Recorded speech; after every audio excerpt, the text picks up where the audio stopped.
Hello and welcome to the Successful Mentalist podcast. My name is... Oh my gosh, is this payback from me slurping on your episode? This is karma. Karma sucks. Wow. Well, to be fair, we are recording this on basically the hottest day in England. And we're sat in our little rooms recording a podcast for Mentalist, sweating everywhere. Everything's drenched in sweat. Everything is soaked. But we're committed to delivering these weekly podcasts for you guys. So with that in mind, I really think that's enough, motivation to get people to subscribe, don't you? I think it is. Yeah, that's right. Subscribe to the sweat pool that we are suffering through to give you an episode. What are we episoding about today, Ashley? We are talking and episoding today about actually revealing information, but doing it properly and going through the process and making it interesting. And I thought it would be really kind of interesting if we just kind of recap about ourselves again, and then we go into our processes of actually revealing the information in our characters, and then talk about how people can start to apply that to themselves and their own performances and own character.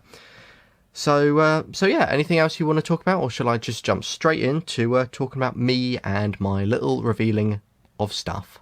Well, yeah, let's do a quick recap of our characters for those people who haven't listened to episodes 13 and 14, in which me and Ashley have a pretty deep dive on what it's like performing under the psychological character and also the psychic character, with me being the psychological character. So in short, for me, I present myself as a psychological character, which basically means that I'm reading people, and I'm partly because a lot of my work is genuinely involves me reading people. That's sort of the presentation. I am actually just out and out reading people's tells and body language, and using sort of targeted guesswork, as well as a fundamental understanding of psychology and all of that kind of stuff to create my illusion of mind reading. Fantastic character, and yeah, I love it every time I see it. But my character is completely opposite, isn't it? It's not revealing information via the use of body language or tells. I come across as a psychic, so I perform as a psychic, and I said that I use my own intuition to pick up on information. So whatever that might be, it's my own gift, my own psychic ability. So it varies really quite a lot, and what you're going to see in a minute is the real difference between how both myself and Aidan actually go about revealing a very simple piece of information. So I think it'll be very good now that kind of people are back on track again. They know I do what I do, you do what you do.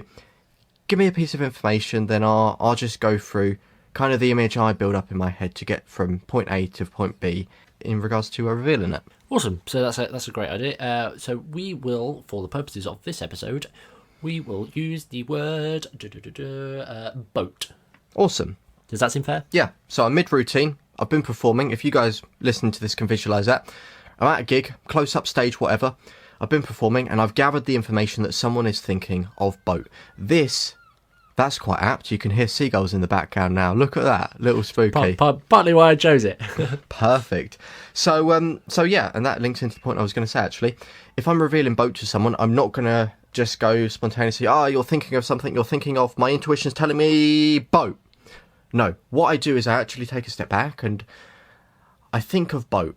And in my head, I build up an image of the boat and the scenery around it.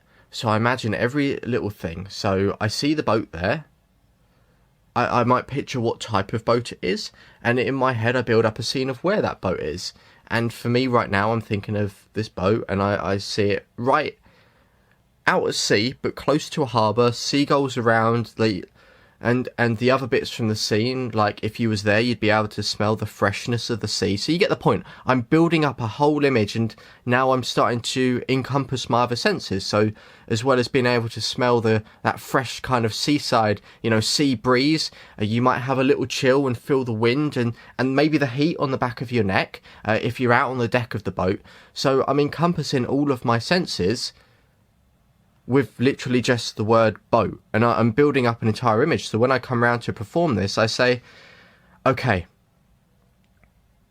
for some reason I really get the feeling of warmth on the back of my neck, and then I pause and I let them think, right, where's he going with this? And then I build it up again, and there's also like a little, but there's warmth on the back of my neck, but almost like a refreshing kind of like cold, like it almost feels like, I don't know whether it's like a rubbing or blowing against me. And there's a distinctive kind of smell, and I start to piece those pieces together, and then I say, maybe there's something to do with the sea, and then I link that into the boat and saying the sea. But this you're not thinking of sea, you're thinking of something maybe to do with the sea. This is maybe, I don't know whether this is something you're on or a holiday or something you're doing, and then chuck those lines out, see where they go, and then I say you're thinking of this is something you're on, something out at sea. Maybe this is some sort of boat, you're thinking of a boat, and you're feeling, because I can feel the warmth, and you get the point of how I kind of piece all of those things together using all of my senses. So it's no longer revealing, you're thinking of something boat, it's now going through the process and kind of building those little things up to get to that certain point. And for me, I just think it makes it a little bit more interesting, and just kind of makes the routine a bit more fun, and they see that kind of pseudo process going on. I mean, I love that. I mean, for me, that's doing three things that are all very, very important when it comes down to revealing information, whether you're aware of it or not. But being able to take this one piece of information and turn it into a full picture that not only does that one person understand, but the entire audience, whether you're performing close-up or on stage, that entire audience can get into that reveal as well. It becomes part of them rather than just a singular turn a billet round, well, hey, kind of thing. Yeah. So you're actually putting that picture in everyone's heads, and the way you do it as well, you're telling a story. You're actually creating a narrative, and you're creating that flow, which allows people to understand your process, but in a way that they'll be able to retain it and remember it like later on, because people want to tell stories and people want to share stories, which is here it's a great idea. Like when, like if you just revealed out and out that it was a boat, sure, they might tell people like, oh my god, I was thinking of the word boat, and he just knew. But actually, when people tell the story after seeing you do it, what they're getting is, yeah, he worked out that I was thinking of boat, but he got all the setting, he got all of this other stuff as well. Like he knew where I was. He was describing everything, how I was feeling, what I was feeling. Like he just knew everything. He was really inside my head, kind of thing, which is it's just beautiful. It just, and again, the way you approach your different senses as well.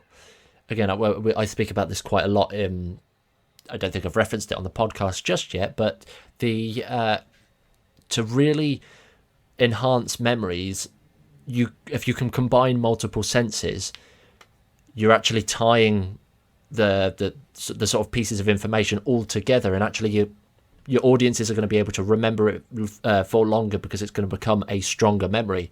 So the idea that you're really getting inside of everybody's house, telling them that story, giving them that picture where they can smell the sea, they can feel the winds, they can see the colour, they could do all of this. They're building that fully fleshed picture and experience inside their own heads, so they're going to remember that for a long time. And I don't know whether you're consciously doing those in the process, but they're just three things that I absolutely love about that idea. Look at that feedback from the psychology master. I love that. No, it's something which I really think about. And it helps me. Like if I see a word or an image, it's always thinking about how can you see this in a scene? How can you see this in a story or an image? And then once you can see it in a story or an image, like you can look at it and you can pick out different parts of that story or image and relay that back. And I don't see a lot of mentalists doing it, and I think it's because it's almost daunting and hard. Like, how are you getting all this information? But stripping it back and putting it in a story or image makes it so easy, because you're just picking the points out of there. So it's really something super simple you can do once you know how. I think it also comes down to a level of fear. Like, people don't want to spend so long creating like a story or a picture to get to a reveal of the word boat, because they're being paid to perform. Like if you're doing a stage performance or a corporate gig, or regardless, you're being paid to perform, say like at a paid booking. You're being paid, you've got to get the hits, you're being paid to get stuff right. But actually, I think that's where the sort of community has gone a little bit skew-if. It's kind of got a misguided understanding of what it really means, because if you boil it down, we are entertainers. And so regardless of the amount of hits that we should be getting, sure, we need to be getting those hits if we're being paid to do that. That is our job. If nothing else, then we really need to make sure that they're in place. But being able to create and build that entertaining story, build that picture, that's where the real value will come in, like from my perspective. And I think people are scared because they've got that understanding that it has to be reveal, reveal, reveal, reveal. Well, actually, what you're kind of saying here is that instead what we should be doing is we should be stripping it sort of back a little bit, but building more in there, giving like the performance the ability to blossom. Yeah. And I think what you've just said there really does hit the nail on the head, and especially you're paid to perform. You're not paid to do tricks. You are there to perform. Hi guys, it's Ashley here. I just want to quickly interrupt this podcast just to say one little thing. If you do enjoy the podcast that we are currently putting out at The Successful Mentalist, do us a favour and make sure to subscribe. It will honestly help us out. It will mean the world. It will help with our stats and rankings, which mean that we're then shown to more magicians and mentalists around the world. And we want to try and help as many people as possible with these podcasts. So honestly, if you could subscribe, it would mean the absolute world to us. Anyway, back to the podcast. I'm curious because you have a completely different style, because obviously your character is like literally the opposite of mine. Your process behind revealing information is so different, but it's so suited to you, which is so nice in this episode, is hearing like the complete opposite ends of the spectrum. So why don't we hit the question back to you, and why don't I say boat? We'll go with the same thing again so people can really see the comparison here. If you've just gathered the piece of information boat, how would you go about revealing it? Okay, so for the most part, again, I think it's to really understand my perspective and my sort of angle. I'll give you a little bit beforehand. So usually when I get people to think of pieces of information, I encourage them, even if they out and out tell me that, okay, I'm thinking of an object. I encourage them to say, right, you can change your mind. I want you to think of absolutely anything. It can be an object, a person, a place, a picture. I give them this, like an image. I give them this level of complete freedom to think of any type of information from any category that they like, and that's important. So if after that I see in some way that they're thinking of a boat, my process tends to look the same regardless of the information. So I always like to start by trying to have them imagine it as a word and think of the first letter. I then try and reveal the first letter. So for me, I quite simply I have them lock eyes with me. I keep the eye contact, and I just say A to Z and Z to A very, very quickly. So if that's confusing for anybody, I'm going to do it to Ashley right now. Ashley, just lock eye contact with me, and just think of that first letter of your word. Okay, so A B C D E F G H I J K L M N O P Q R S T U V W X Y Z Z Y S W V U T S L Q P O N America J I H G F E D C B A. Perfect. So that's it. That's usually the reaction I get. I usually, because it gives me an opportunity to play. I usually people are either like, oh my god, like they're like, and sometimes that even gets applause in and of itself. So fun fact for you, people are impressed by the alphabet. But I do that because it's a nice presentational thing. It also gives me an opportunity. I actually try and test tells and read people at that point as well. So there's two things going on there. But it also looks quirky because then I can sit back and then I can, in any way I like, reveal that first letter. And that's the only letter I do this for.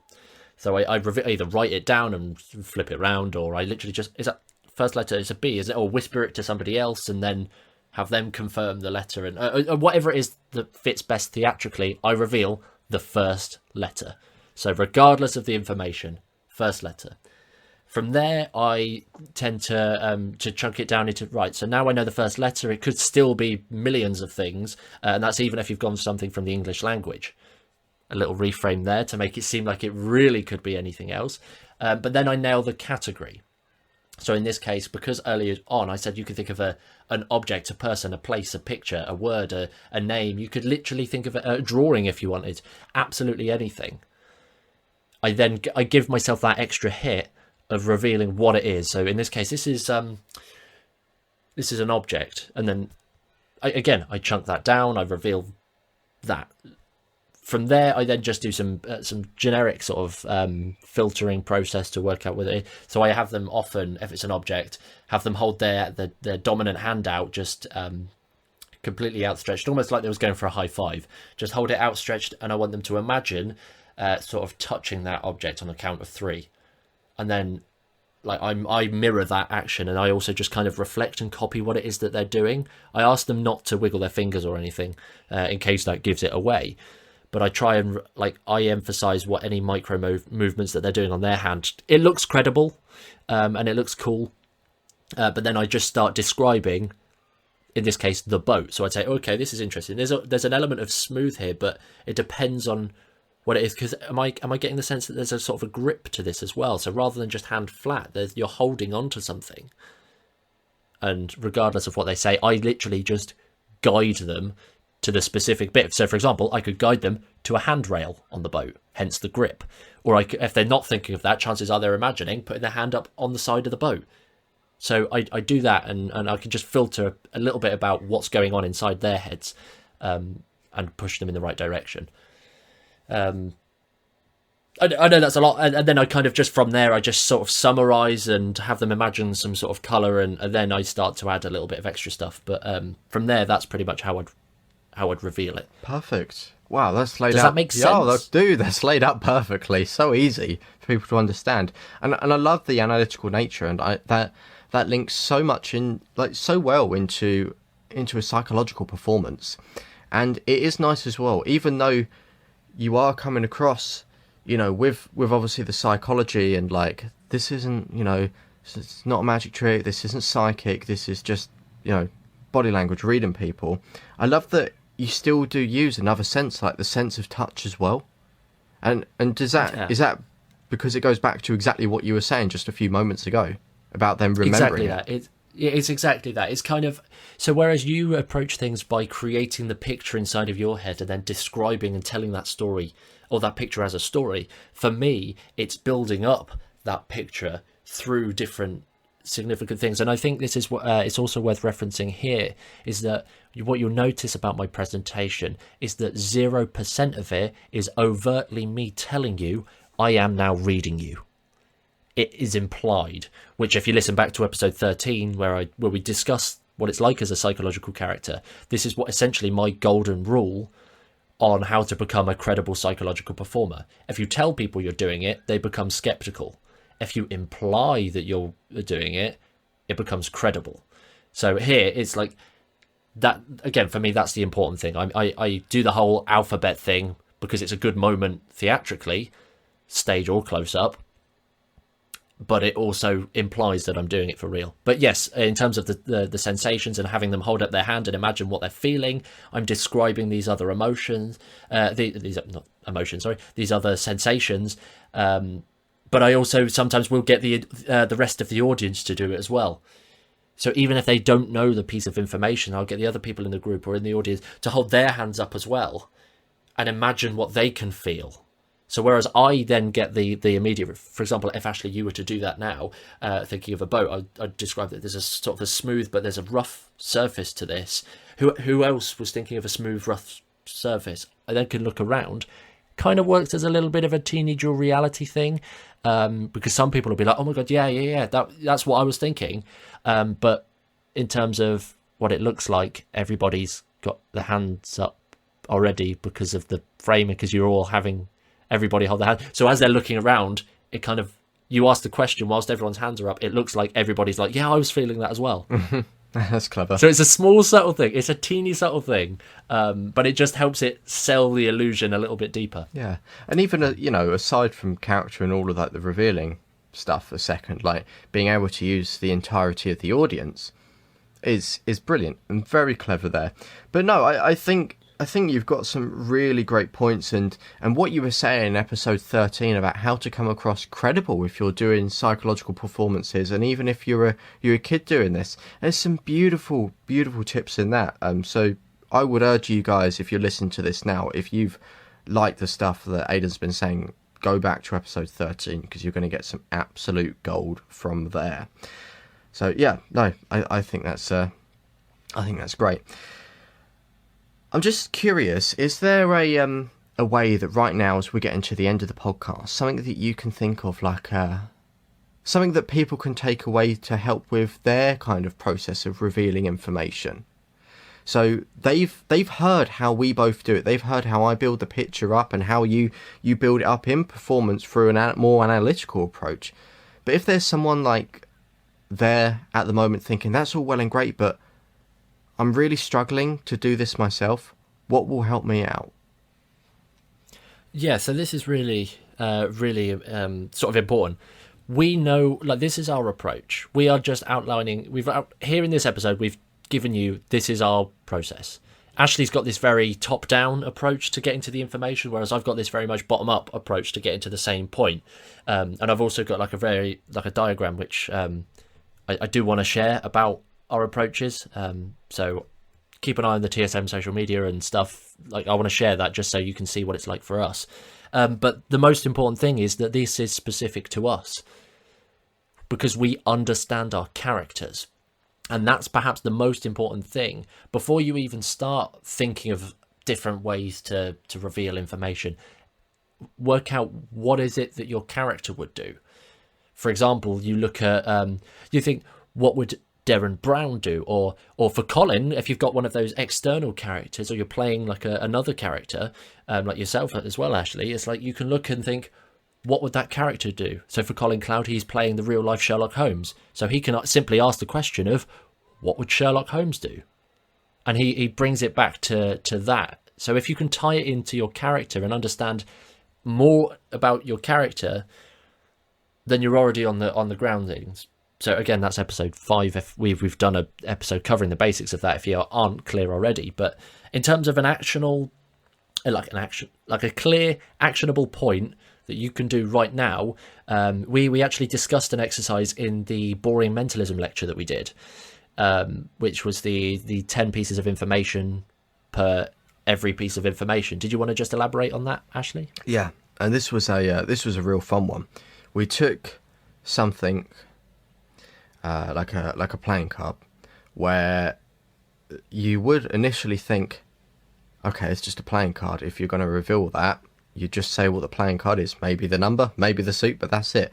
But we got, I'm pretty sure we actually got about 11 or 12 pieces of information from that. But there was, a minimum of 10 different pieces of information, 10 different ways in how you can actually build up to revealing that specific thing.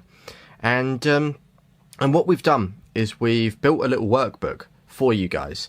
So at the end of this podcast, if you check in the show notes, you can download the little workbook that we've got. And there's a good few pages on there of various different things. And written on there are just 10 simple lines where you'll be able to look at whatever is on that page. I'm not going to tell you what's on there because it's supposed to be a surprise to like hit you in the moment. And then your challenge is just to write 10 different things about that. Whatever that might be, whether it's maybe like the image, what could be in the image or the story, like what I was saying, or in regards to Aidan, maybe go for a more kind of analytical thing, like can you reveal like the first letter in the word, but just kind of looking a little bit deeper into this. And then by doing those exercises, you'll be so much more confident when performing. You'll be able to go out and you won't have to worry, it's so difficult for me to do that, or what Aidan was saying, I'm just here just to do tricks and get hits. You're now going to be like, this is a beautiful way of performing, and this is all part of the performance, and you're going to go out there and absolutely kill it. Well, I think it's not only that, but if you train yourself into this way of thinking, what else is there in this? Like, what is, like, okay, boat, cool. What else is there? If you train yourself into that way of thinking, you will genuinely, naturally see a huge uptake in your overall creativity when it comes down to presenting information and actually designing routines as well. Like that will go through the roof, because you're training your brain to think about things on a deeper level, and you're thinking about things that like from non-face value. So that's again additional bonuses. So I would encourage that you definitely head to the workbook, or head to the show notes to get that workbook, download it completely for free. Just literally download it, scroll through, and have a play. It's going to be a big one. But there is something else that did just cross my mind that I do want to talk about here, because this is like sort of the other end of things. We've established that if you know your character, you've got a bit of a clearer understanding on how to reveal the information. We've spoken about breaking the single piece of information down into more, like turning that one piece of information into something greater than itself. But also, I think another important point is to actually look at from the audience perspective and consider what sort of impact do you want that revelation to have. So to just go a little bit deeper on that is, what do you want out of that specific reveal? Do you want it to be like a complete shock reveal, like it comes out of nowhere, like a spontaneous reveal, which I know that you're brilliant at, Ashley, like this just casually just dropping in a name reveal, or just like a random crazy piece of information to get that shock factor? Like what sort of emotional impact do you want on the end? Do you want to build this narrative and create this beautiful story to get to this reveal, so that people are actually feeling it on a sort of a heartfelt level? Do you want them to just be absolutely laughing their socks off throughout the entire process? Like, what do you want the impact of that reveal to be? And that'll, again, really, really help on the sort of the process on how you're going to get to that point, because you can just align every subtle moment, every piece of script, every mini reveal, if you like, to that point. I don't know if I'm waffling there, but it kind of just came to my mind. But I think that's an important way of doing it as well. That's an absolute piece of gold to end on. I think that's great. And, the benefit is some people might have heard the call to action about the free workbook and gone, right, end of the podcast, switched off. So you guys remaining are going to be the very few who have just heard that beautiful piece of gold. So you guys are in the little secret club, as we call it now. I think that's great. But as you've said, if people really are struggling to actually put together how they're going to reveal information, it does come from understanding who you are, what you want. So, as Aidan's already said, go check out our previous episodes, check out the one on character, and go from there. Well, again, if you guys in the secret club, I don't even know why we're calling it the secret club. We'll roll with it. We will roll with it. But yeah, if you guys enjoyed this episode, again, please make sure that you're subscribing, sharing it to friends, and just doing all that jazz. Again, you guys know how it works. We hate asking, but it's really, really important to help us grow. We really want to be in the lives of more magicians and mentalists across the globe. So if you can share it with them, then that would be absolutely fantastic. And again, a new opportunity for everybody else is that myself and Ashley at the minute, we are opening up and we are doing some coaching calls. So if you want to talk to us on a bit more about these kind of things, you can head over to our website, thesuccessfulmentalist.com/coaching, and you'll be able to book yourself in for a coaching call, in which we'll spend 40 minutes to literally just go really deep on a topic of your choice, whether that is revealing information or character or business tips or absolutely anything you like. That is an opportunity. Do you have anything to add to that, Ashley? No, quite simply, we want to help you be the best possible version of you in your performances. So head over, check us out, drop us a message, and we'll be more than happy to help out with you guys. Because as it says on the front of our website, a rising tide raises all the boats. And with that said, we'll see you next episode. I'm not going to say what it is, but it's a good one. And that's a nice bit of awkward silence for you there. Thank you very much, everyone. We'll see you next week. Bye.